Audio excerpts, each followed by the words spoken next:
Telugu one ప్రేక్షకులు నమస్తే.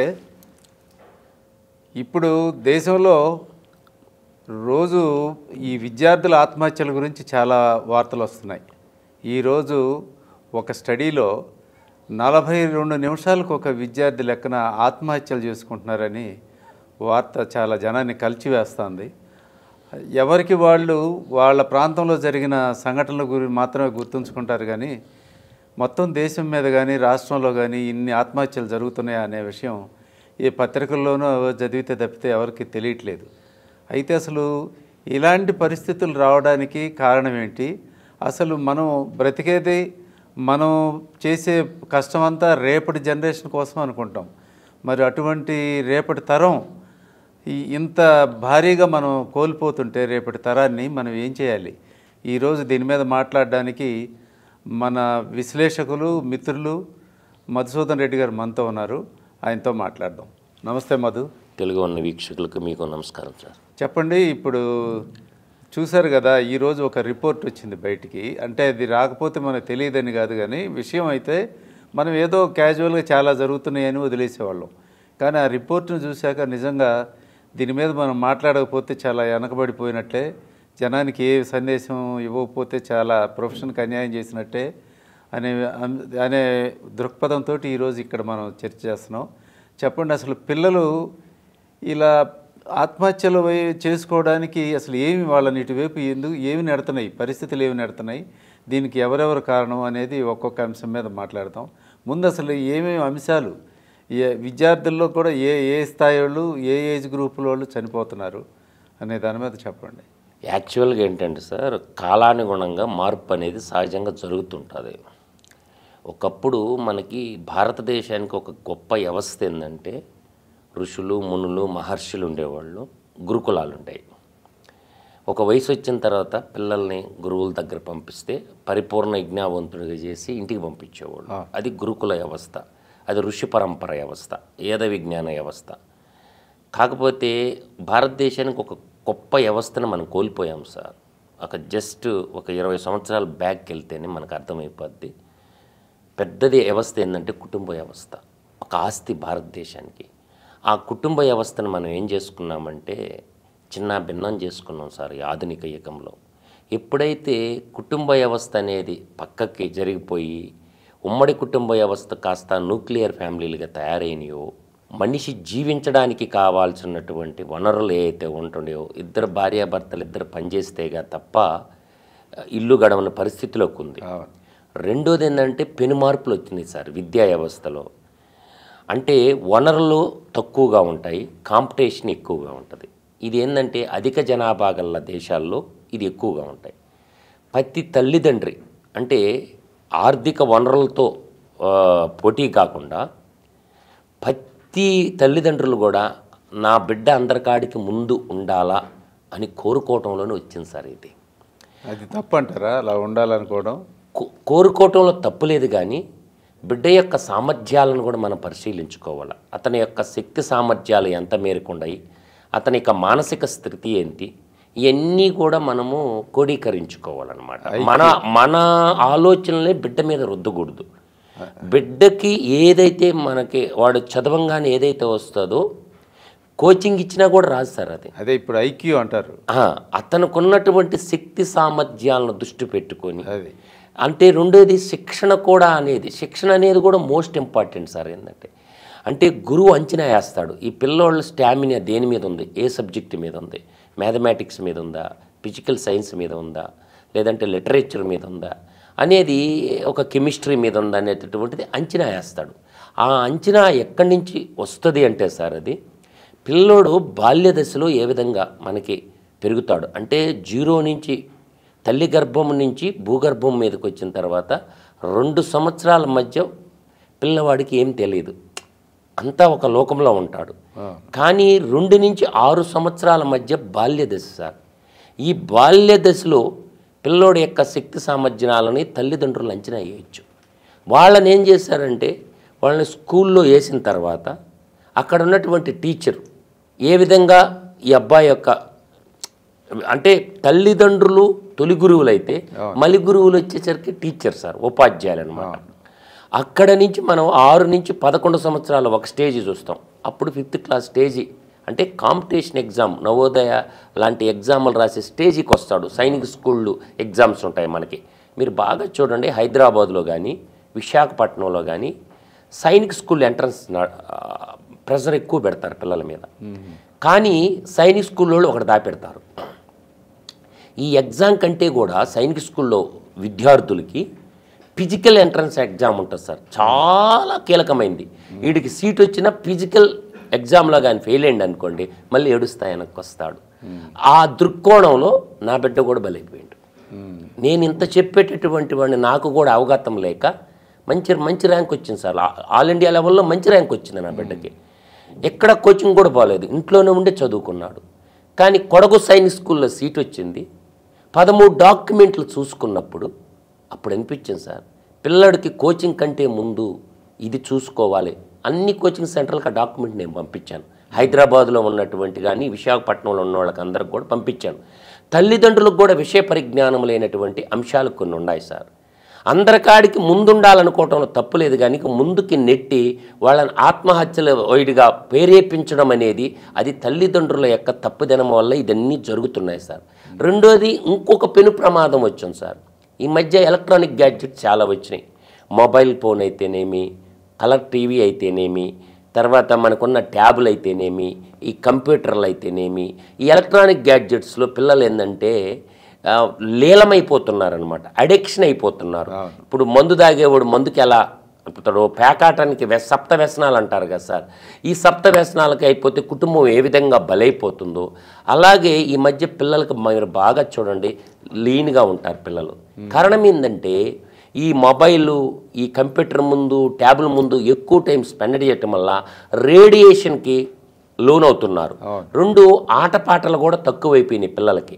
ఆటలు లేకటం వల్ల బాడీ గ్రోత్ కూడా లేదు సార్, తగ్గిపోతూ ఉంది.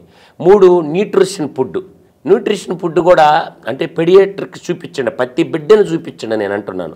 విటమిన్ డి అంటే సూర్యకాంతిలో ఆడుకోవటం వల్ల పిల్లలకి విటమిన్ ఇప్పుడున్నటువంటి కార్పొరేట్ హైదరాబాద్ మహానగరం కానీ Bengaluru any kind of corporate మహానగరంలో సన్లైట్ అనేది పిల్లవాడి శరీరం మీద పట్టడం లేదు. ప్రతి విద్యార్థికి 100కి 90 మంది విటమిన్ డి లోపం వల్ల కొట్టి మెట్టాడుతున్నారు. విటమిన్ డి లోపం వల్ల పిల్లలకి ఎటువంటి రోగాలు భవిష్యత్తులో అంటే ఇప్పుడేం కాదు సార్, వాడికి 45 సంవత్సరాలు దాటినాక ఎటువంటి జబ్బులు వస్తాయో ఒకసారి ఊహించుకోండి సార్. రెండోది ఏంటంటే చదువుల ఒత్తిడి కూడా పిల్లల మీద ఎక్కువ అవడం వల్ల ఎంత దుర్మార్గమైనటువంటి డేటా మన కళ్ళ ముందు ఉందంటే సార్, 2013 సంవత్సరం తీసుకుంటే 8423 మంది విద్యార్థులు ప్రాథమిక దశ అంటే 8వ తరగతి నుంచి ఇంటర్మీడియట్ దశలో అంటే కౌమార దశ అంటారు సార్.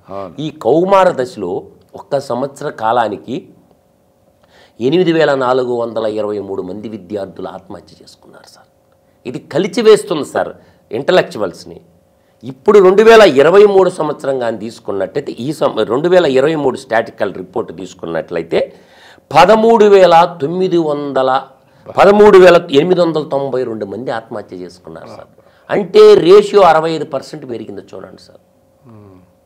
తల్లిదండ్రులు గ్రహించండి, ఈ కాలంతో పాటు పరిగెత్తుతున్నటువంటి ఈ సాఫ్ట్వేర్ యుగంలో ఉన్నటువంటి తల్లిదండ్రులు, డిఫెన్స్ రంగంలో పనిచేస్తున్నటువంటి తల్లిదండ్రులు బిడ్డల్ని ఇవాళ కూడా ఇంత ముందులో పిల్లలు బాగా డజన్ల కొద్ది ఉండేవాళ్ళు, సార డజన్ ఉండేవాళ్ళు. ఇవాళ ఒకడు లేకపోతే అసలు లేదు, 1 or none, లేదంటే 1+1 అలా ఉన్నారు. ఆ బిడ్డలను పోగొట్టుకుని నువ్వు చేసేది ఏముంది సార్? అందువల్ల ఏంటంటే ఇంకొకటి పిల్లలు వీటికి అడిక్ట్ అవుతున్నారని చెప్పి హైదరాబాద్ నగరంలో ఉన్నటువంటి కార్పొరేట్ కళాశాల హాస్టల్లోకి వెళ్ళండి సార్ మీరు. ఆ పిల్లలు ఎంత మానసిక వేదన పడుతూ కన్నీటి ధారలు ఏ విధంగా ఉంటున్నాయో మీరు ఒక్కసారి పెద్ద కార్పొరేట్ ఏవైతే ఉన్నాయో శ్రీ చైతన్య హాస్టల్కి వెళ్ళండి, నారాయణ హాస్టల్కి వెళ్ళండి, భాష్యం హాస్టల్కి వెళ్ళండి, గురుకులం అని ఒకటి ఉంది మోదీపట్నంలో, గురుకులం హాస్టల్కి వెళ్ళండి. కన్నీటి దారలు ఇంకిపోతుండే సార్, ఏడ్చి ఆ పిల్లలు ఆ బాధలు భరాయించలేక వాళ్ళేమో అక్కడ ఒకవైపేమో మానసిక ఒత్తిడికి గురైపోయి పిల్లలు పిల్లలకి మేము ఏదో విజ్ఞానం అందిస్తున్నాము, ఒక 2,50,000 రూపాయలు మనం కట్టేస్తే విజ్ఞానం అందిస్తామనుకున్నటువంటి అనుకుంటారే తప్ప వాళ్ళని చిదిమేస్తున్నాం మొగ్గ దశలోనని ఏ తల్లిదండ్రులు కూడా ఊహించుకోలేకపోతున్నారు సార్. ఇప్పుడు చిన్నపిల్లలకి ఇప్పుడు పాలు మరిపించి అన్నం పెట్టే దశ నుంచే వాళ్ళకి అన్నం పెట్టేటప్పుడు వాడు తినకపోతే వాడికి ఐపాడ్ ఫోను ఇచ్చి పెడుతున్నారు భోజనం. మీరు గమనించారా? బాగా అబ్జర్వ్ చేశాను సార్. తల్లిదండ్రులు ఏం చేస్తున్నారంటే పిల్లడు మారం చేస్తుంటే ట్రైన్లో పోయేటప్పుడు బస్సులలో పోయేటప్పుడు మీరు ఎనీ ట్రావెల్ జర్నీ నేను పబ్లిక్ ట్రాన్స్పోర్ట్ నేను ఎక్కువ ప్రిఫరెన్స్ చేస్తాను, చూస్తూ ఉంటాను. ట్రైన్లో పోయేటప్పుడు కూడా చూస్తుంటే వాడు మారం చేస్తుంటే వాడు పోనిస్తారు. ఇప్పుడు విద్యా వ్యవస్థలో విద్యాలయాలు పాఠశాలలు కావచ్చు, హై స్కూల్స్ కావచ్చు, లేకపోతే కాలేజీలు కావచ్చు, ఒకప్పుడు ప్రభుత్వ రంగంలో ఉండే వాటికి చాలా విశాలమైన మైదానాలు ఉండే ఆడుకోవడానికి. సాయంత్రం ఖచ్చితంగా డిబేట్, మామూలుగా డ్రిల్ మాస్టర్లు వాళ్ళు ఉండి ఆడించడం, గేమ్స్, స్పోర్ట్స్ ఖచ్చితంగా 1 గంట 2 గంటల ఆటపాటలు ఉండేవి. మార్నింగ్ గ్రౌండ్లో పోగానే అసెంబ్లీలో ప్రార్థన, దానికి ఒక చిన్న మెసేజ్ చెప్పించడం, ఇవన్నీ ఒక సిస్టమ్స్ నడిచేవి. ఇప్పుడు అసలు ఈ కార్పొరేట్ విద్య వచ్చిన తర్వాత విద్యార్థుల్లో ఇవన్నీ ఉంటాయని కానీ శారీరకంగా ఇటువంటి వాతావరణం కానీ ఉందా? నేననేది ఏంటంటే విద్య ఎప్పుడైతే వ్యాపారీకరమైపోయిందో సార్, విద్య వ్యాపారీకరణ ప్రభుత్వాలకు ఎప్పుడైతే పూనుకున్నాయో అప్పుడే చచ్చిపోయింది సార్. నీకు శాస్త్రీయ దృక్పథంతో మీరు చూడండి, సైంటిస్టులు అందరూ కూడాను ప్రపంచవ్యాప్తంగా ఉన్న సైంటిస్టులు చూడండి. మనకి ఇస్రో ఉంది, మనకి ర్యాకెట్ కేంద్రం ఇస్రో ఉంది, ఇస్రో చూడండి. తర్వాత డిఆర్డిఏ సైంటిస్టులను చూడండి, న్యూక్లియర్ ఫ్యూయల్ కాంప్లెక్స్, ఇవన్నీ చూడండి. మీరు మన బార్క్ చూడండి, బాబా ఆటమిక్ రీసెర్చ్ సెంటర్, ఏదైతే కానీ చూడండి, అందరూ కూడా గవర్నమెంట్ పాఠశాలలో చదువుకున్న వాళ్ళు ఉంటారు. ప్రైవేట్ విశ్వవిద్యాలయాలు చదువుకున్నాడు ఒక్కడు కూడా ఒప్పండి. మీకు తీసుకోండి, లిస్ట్ మొత్తం తీసుకోండి. ఆ శాస్త్ర సాంకేతిక రంగాల్లో ముందున్నటువంటి ప్రతి వ్యక్తిని స్టడీ చేయండి, పరిశోధన చేయండి, మీకు అర్థమైపోద్ది. అంటే దీన్ని బట్టి మనకేం అర్థమవుతుందంటే, ఇంతకుముందు ప్రభుత్వ పాఠశాలలన్నీ కూడా ఒక హై స్కూల్ ఉంటే 3 ఎకరాలు మినిమం 3 ఎకరాల గ్రౌండ్, 5 ఎకరాల గ్రౌండ్లో ఉండేది సార్. ఉదయాన్నే పోగానే పిల్లవాడికి దేశభక్తి నేర్పించేవాడు, విలువలు వచ్చేవి. దాంట్లో వార్తాపత్రికల పేపర్లో ఏమేమి వచ్చాడో అవి చదివిచ్చేవాళ్ళు. క్రమశిక్షణ అనేది కీ లైన్లో నిలబడేవాళ్ళు. ఏ క్లాస్కి ఆ క్లాస్కి ఆడపిల్లలు ఒక లైను, మగపిల్లలు ఒక లైన్ నిలబడేవాళ్ళు. అక్కడ ప్రార్థన అయిపోయిన తర్వాత జాతీయ గీతం, జాతీయ గేయాన్ని ఆలపించిన తర్వాత ఇవాళ ప్రపంచవ్యాప్తంగా ఉన్నటువంటి వార్తల్ని, నేషనల్ వార్తల్ని, తర్వాత లోకల్ వార్తలు కూడా చదివిచ్చేవాళ్ళు. అట్టా ప్రపంచాన్ని పఠనంతో పాటు, అంటే అభ్యాసంతో పాటు, చదువుతో పాటు ప్రపంచాన్ని కూడా చెప్పేవాళ్ళను. ఆ నుంచి క్రమశిక్షణతో మళ్ళీ క్లాస్ రూమ్లోకి వెళ్ళేవాళ్ళు. కొంత టైం అయిపోయిన తర్వాత ఈవినింగ్ ఆటపాటలు ఉండేవి, పీటీ సార్లు ఉండేవాళ్ళు. ఈరోజు ఎప్పుడైతే వ్యాపారీకరణ, ఇవాళ మనం టీవీలో చూస్తున్నాం 1, 2, 3, 4, 5 అని ఈ మోత ఎక్కువైపోయింది సార్. అంటే ఆ మోతతోటి ఏం చేశారంటే ఆ మాయలో పడిపోయినారు అందరూ కూడాను. అందువల్ల నేనంటుండే పాయింట్ ఏంటంటే సార్, ఇప్పటికైనా ప్రభుత్వాలు మేల్కొని విద్య వరకు గవర్నమెంట్ నేతృత్వంలో కానీ ఉంటే, మళ్ళీ పురాతనమైనటువంటి గవర్నమెంట్ నేతృత్వంలోనే ఈ ప్రైవేటలైజేషన్ మొత్తం ఎత్తిపారేయాలి సార్. విద్యారంగంలో ప్రైవేటలైజేషన్ ప్రక్రియ అనేది పూర్తిగా అసలు క్వాలిటీ ఆఫ్ టీచర్లు కూడా ఉండరు సార్. మీ ఇష్టం వచ్చినటువంటి ఇంజనీరింగ్ కాలేజీలు, పేరెన్నికన్నా కన్నా ఇంజనీరింగ్ కాలేజ్కి మీరు వెళ్ళండి, మీ ఇష్టం వచ్చిన ఛాయిస్. నేను చెప్తున్నా కదా, లెక్చరర్స్ ఉండరు, లైబ్రరీ మెన్స్ ఉన్నారు, లైబ్రరీలో బుక్స్ ఉండవు, ఏమీ ఉండవు సార్. కారణం ఏంటంటే గవర్నమెంట్లో అయితే ఎగ్జామ్ పెట్టి సెలెక్ట్ చేసుకొని తీసుకుంటారు. క్వాలిటీ ఆఫ్ టీచర్స్ ఉంటారు, క్వాలిటీ ఆఫ్ లెక్చరర్స్ ఉంటారు, క్వాలిటీ ఆఫ్ ప్రొఫెసర్స్ ఉంటారు. కానీ ప్రైవేటు విశ్వవిద్యాలయాలకు పెద్ద గేట్ ఉంటుంది, లోపలికి పోయి చెక్ చేసేవాడు కూడా ఉన్నాడు అనమాట. రానివ్వరు కదా, రానివ్వరు. అందువల్ల ఏంటంటే అక్కడ లోపలికి పోతే ఏంటంటే వాళ్ళ బొక్కలన్నీ బయటకు వస్తాయి అన్నమాట. అందువల్ల మామూలుగా ప్రైవేటు ఇంజనీరింగ్ కాలేజీలుగా, government engineering college, government high స్కూల్లో సామాన్యుడు ఎవరైనా పోవచ్చు సార్ లోపలికి. కానీ ప్రైవేట్లలోకి ఎందుకు బానివ్వరు? అక్కడ ఉన్నటువంటి లోటుపాట్లన్నీ పసిగడతారని చెప్పేసి వీళ్ళు ఎవరిని అలౌట్ చేయరు, సెక్యూరిటీ గేట్ని పెట్టుకొని. కాబట్టి విద్యని మనం ఏం చేస్తున్నాం, కొనుక్కుంటే ఇలాగే ఉంటుంది. గవర్నమెంట్ బాధ్యతగా భావించాలి. రోజు ఎన్ని గంటలు చదువుతున్నారు ఇప్పుడు పిల్లలు? ఇప్పుడైతే స్కూల్ అవర్స్ 6 అవర్స్ అయితే ఉన్నాయో, 6 సబ్జెక్ట్స్ ఉన్నాయి సార్. ఈ 6 సబ్జెక్ట్స్ విధానాన్ని కూడా మా లాంటి వాళ్ళు అందరం పూర్తిగా మేము వ్యతిరేకిస్తున్నాం. అంటే వాడికి అవసరం లేని సబ్జెక్ట్ వాడు ఎందుకు సార్ 8th క్లాస్ వరకు సబ్జెక్ట్ పెట్టేసి ఆ తర్వాత దాంట్లో మెరికల్ లాంటి పిల్లలు ఉంటారు సార్. ఒకరు మ్యాథమెటిక్స్ బాగా ఇంట్రెస్ట్ ఉంటుంది, ఒకరికి ఫిజిక్స్ ఇంట్రెస్ట్ ఉంటుంది, ఒకరికి కెమిస్ట్రీ ఇంట్రెస్ట్ ఉంటుంది, ఒకరికి ఆర్థిక శాస్త్రం మీద ఇంట్రెస్ట్ ఉంటుంది, ఒకరికి లిటరేచర్ మీద ఇంట్రెస్ట్ ఉంటుంది. కాబట్టి అక్కడ నుంచే ఒకే సబ్జెక్టు ఏక సబ్జెక్టు మీద కానీ తీసుకోపోగలిగితే త్వరితగలిగిన జాతికి ఆస్తిగా మాత్రం ప్రపంచానికి కూడా ఆస్తిగా మారుతాడు సార్ పిల్లలు. ఇన్ని సబ్జెక్టులు పెట్టడం అనేది కరెక్ట్ కాదు సార్. ఎందుకంటే దానివల్ల ఉపయోగం ఏంటి అంటున్నాను నేను. ఇప్పుడు ఇంటర్మీడియట్ చదివే పిల్లలకి సాంస్క్రిట్ ఒక సబ్జెక్టుగా తీసుకుంటారు సార్, కేవలం మార్కుల కోసమే. వాళ్ళు సాంస్క్రిట్లో వేదాలు రాయాలని కాదు, ఇంకోటి కాదు. అట్లా మార్పు అనేది మార్చుకోవాలి సార్. విద్యా విధానంలో మార్పులు త్వరితగతిన అతనికి ఏదైతే వచ్చో ఆ సబ్జెక్టు ప్లస్ ఒక లిటరేచరు, అది సిలబస్కి సంబంధించి. నేను అడిగేది ఏంటంటే స్కూల్లో లేదా కాలేజీలో రోజు ఎన్ని గంటలు చదువుతున్నారు, తర్వాత ఇంటికి వచ్చాక ఎన్ని గంటలు చదువుతున్నారు, వాళ్ళు చదవబడుతున్నారు. హాస్టల్స్లో ఉన్నాయి ఇప్పుడు శ్రీ చైతన్య ఇవి ఉంటాయి, కూర్చోబెట్టి స్టడీ అవర్స్ అని రాత్రి 10 గంటల వరకు కూడా చదివిస్తూనే ఉంటారు. రుబ్బడం అంటారు దాన్ని, ఒక రకంగా రుబ్బి రుబ్బి రుబ్బి వాడు చదువు లేదు పాడు లేదు.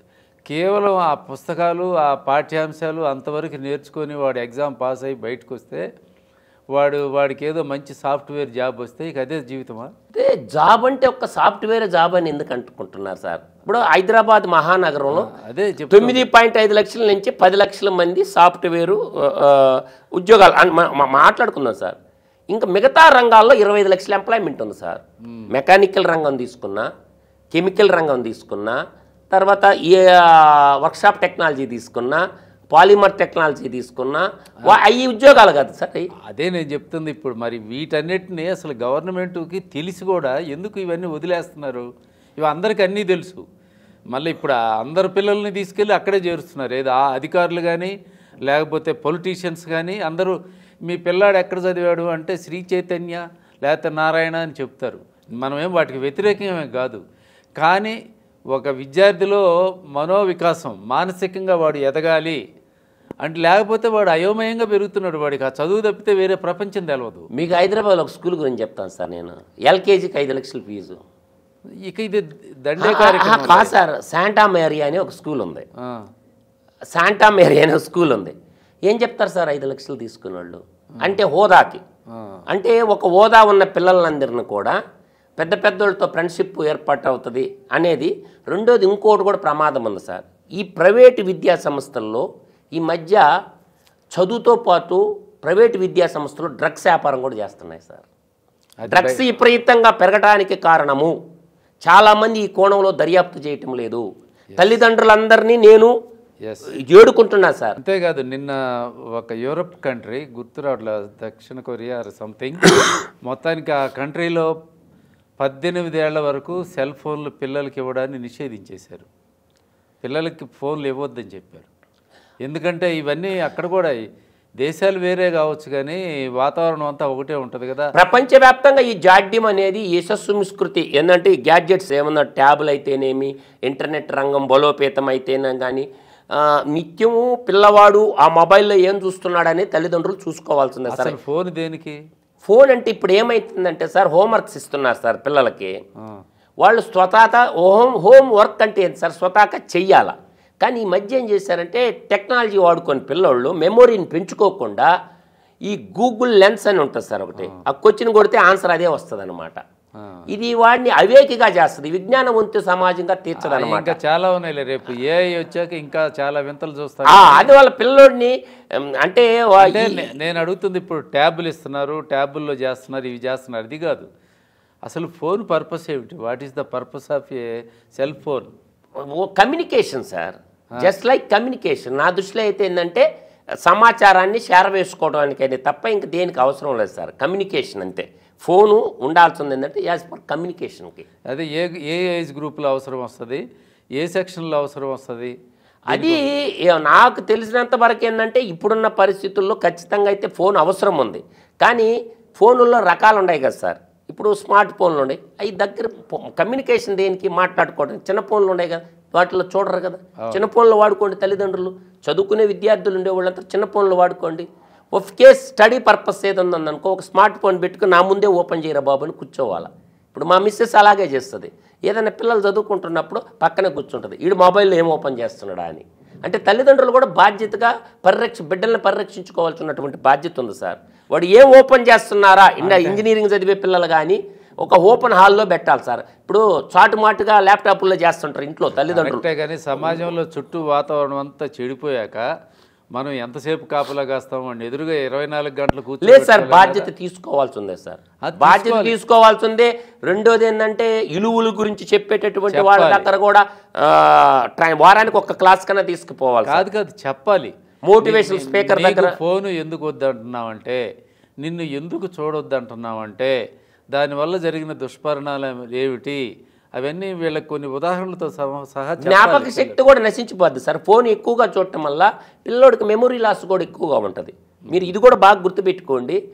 పిల్లవాడికి ఫోన్ ఎక్కువగా చూడటం వల్ల కళ్ళు నొప్పి పెట్టేసి వాడికి జ్ఞాపక శక్తి కూడా నశించిపోయేటటువంటి అవకాశం అధికంగా ఉంది. అండ్ ఎగ్జామ్ హాల్లో కూర్చుని పోయిన తర్వాత పిల్లలకి మధ్య హెడేక్ కూడా అధికంగా వస్తుంది సార్. అంటే నిద్రలేమి కూడా ఉంటుంది అనమాట. పిల్లలు ఎక్కువ టైం కూడా నిద్రపోవటం లేదు. కొంతమంది దుప్పట్లు కప్పుకొని లోపల చూస్తూ ఉన్నారు ఈ మధ్య ఫోన్లు. ఇంకేమి ఉన్నాయండి పిల్లల్ని ఇప్పుడు ఆత్మహత్యల వైపు ప్రోత్సహిస్తున్న అంశాలు ఇంకేమైనా ఉన్నాయా మీ దగ్గర? పిల్లల మీద ఆత్మహత్యల వైపు ప్రేరేపిస్తున్నది మొట్టమొదటిది ఏంటంటే చదివే సార్. మొట్టమొదట స్ట్రెస్ ఎక్కువగా ఉందన్నమాట. మార్కులు ఎక్కువగా సాధించాలన్నటువంటి తల్లిదండ్రుల యొక్క ఆతృత అనేది ఖచ్చితంగా వాళ్ళ మీద పడతా ఉంది సార్. ఆ ప్రెజర్ ఎక్కువగా పడతా ఉంది. ఒత్తిడి పేరెంట్స్ టీచర్స్, ఒకవైపు పేరెంట్స్ ఒత్తిడి ఉంటుంది, మరోవైపు కాలేజీలో లెక్చరర్స్ టీచర్స్ ఒత్తిడి కూడా అధికంగా ఉంటుందన్నమాట. కాబట్టి దీన్ని నేనంటున్నది మినిమం 65-70% వస్తే చాలు. ఆ తర్వాత మర్చిపోండి తల్లిదండ్రులు. అంటే అందరూ విద్యార్థుల్ని వ్యాపార వస్తువుగానే చూస్తున్నారు. ఎందుకంటే వాడికేమో బాగా 100% రిజల్ట్ ర్యాంకులు వస్తాయి, వాడికి వ్యాపారం పెరుగుద్ది. వీడేమో బాగా చదివి ఉద్యోగం తెస్తే, వీడి జీతం తెస్తే వీడు సెటిల్ అవుతాడు, మనకు డబ్బులు వస్తాయని గ్యారెంటీ లేదు సార్. ఎవరైనా కాదు ఇలాగా చూస్తున్నారు కానీ స్టూడెంట్ని ఒక మనిషిగా చూడట్లా. ఎనీ కైండ్ ఆఫ్ ఇండస్ట్రీ ఎలా ఉంటుందండి సార్, ఇండస్ట్రీ సైకాలజీ ఎలా ఉంటుందంటది అంటే వీళ్ళు చదువుకున్న చదువుకి వాడు చేసే వృత్తికి అసలు డిఫరెంటే ఉండదు. చాలా డిఫరెంట్ వ్యత్యాసం ఉంటుంది సార్. ఆ కోణంలో ఉండదు. మీరు హైదరాబాద్లో జాబులు చేసే పిల్లలందరినీ పరిశోధించండి. వాడు చదువుకున్న చదువుకి వాడు చేసేటటువంటి వృత్తికి టోటల్ క్వైట్ ఆపోజిట్ ఉంటుంది. ఒక 10% మాత్రమే ఉంటుంది ఆ వేలో ఉండేది, క్వైట్ ఆపోజిట్ ఉంటుంది సార్. అందువల్ల నేను అంటుండేది అంటే ఉద్యోగానికి చదువుకి ఈ లింక్ పెట్టడం అనేది కరెక్ట్ కాదు సార్.